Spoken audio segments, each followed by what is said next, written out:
안녕하세요. 써니즈 오디오 채널입니다. 보통 슬픔은 누군가를 혹은 무언가를 상실했을 때 느끼는 감정입니다.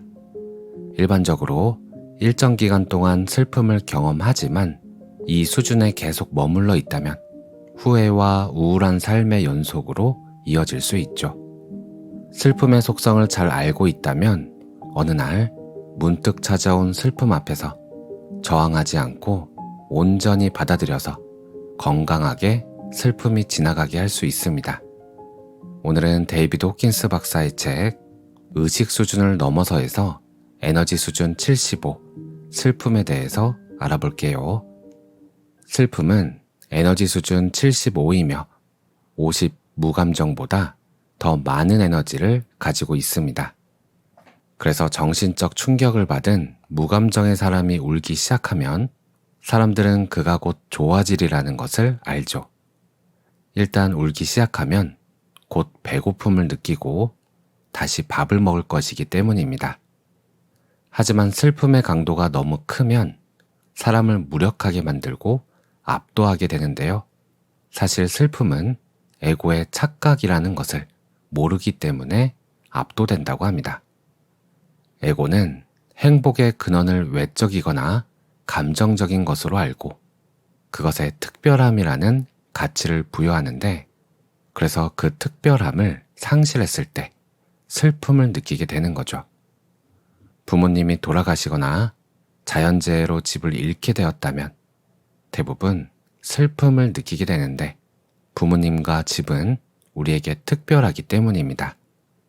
하지만 그 특별함이라는 것은 원래부터 그곳에 있던 가치가 아니라 내가 부여한 특별함이라는 가치입니다. 호킨스 박사는 이렇게 말해요.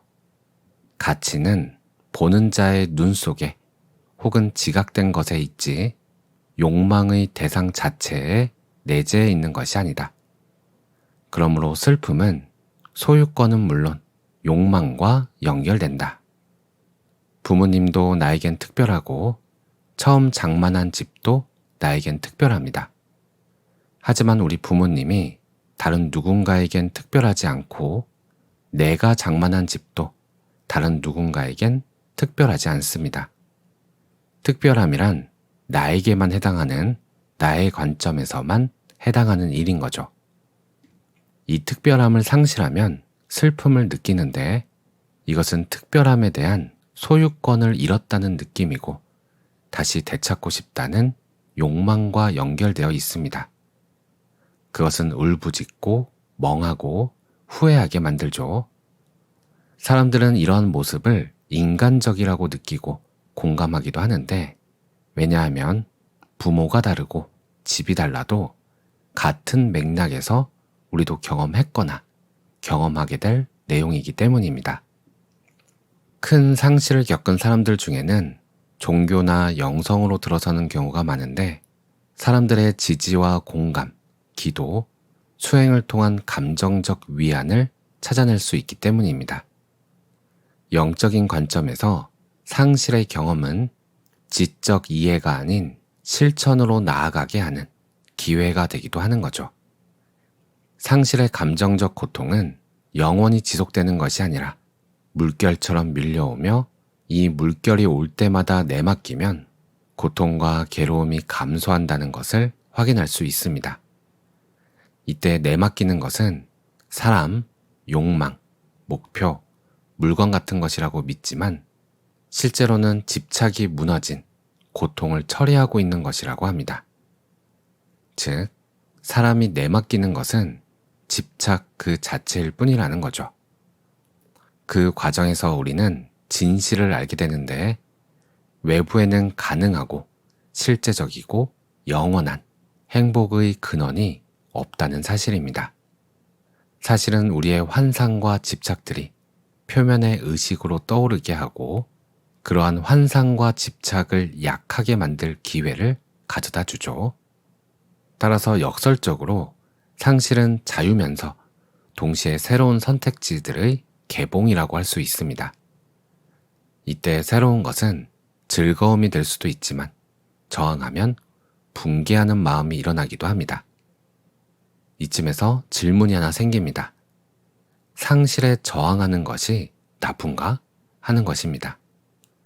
초등학교 때 시골에서 키우던 개가 있었는데 콜리종과 섞인 시골의 잡종이었습니다. 제가 제일 좋아하는 개였고 이름을 레시로 지어줬어요. 저는 시골에 가면 레시에 묶였던 목줄을 풀어주고 시골길을 함께 뛰어다녔습니다.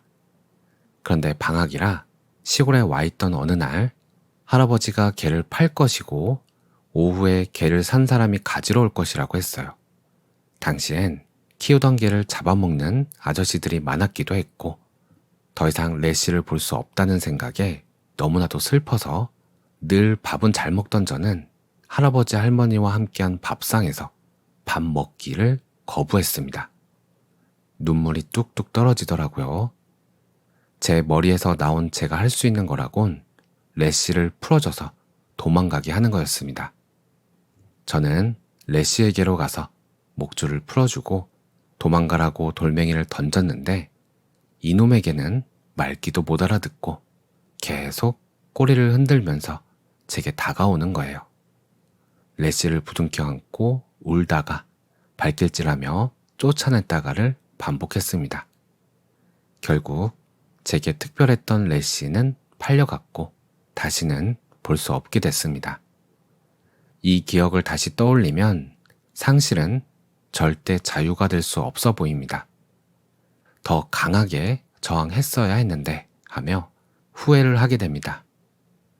책에서는 이것이 특별함에 대한 집착이라고 말하지만 이 기억 속의 초등학생은 집착이 무엇인지 이해하고 싶어 하지도 않죠. 올라오는 감정과 느낌에 충실했을 뿐입니다. 아이는 다음 날 다시 밥도 잘 먹고 시골의 다른 놀거리를 찾아내 신나게 놀았어요. 아이에게 집착은 없었습니다.